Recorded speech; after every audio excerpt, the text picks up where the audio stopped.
أعوذ بالله من الشيطان الرجيم. بسم الله الرحمن الرحيم.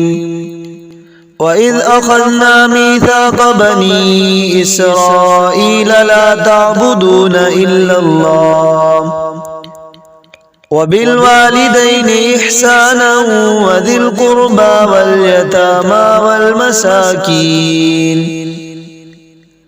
والمساكين وقولوا للناس حسنا وأقيموا الصلاة وآتوا الزكاة ثم توليتم إلا قليلا منكم وأنتم معرضون.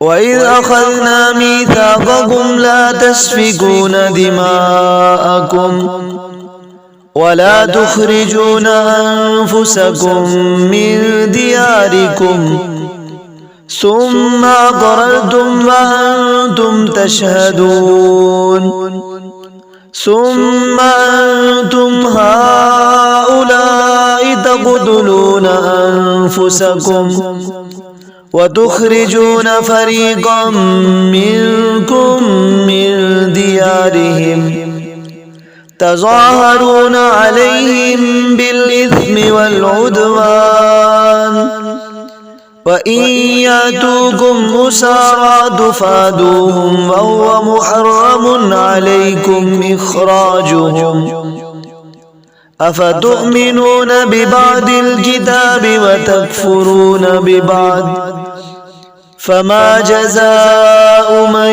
يفعل ذلك منكم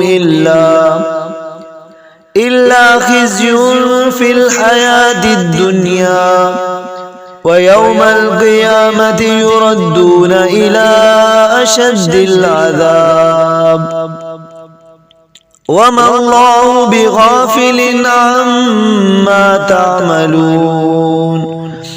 أولئك الذين اشتروا الحياة الدنيا بالآخرة فلا يخفف عنهم العذاب ولا هم ينصرون.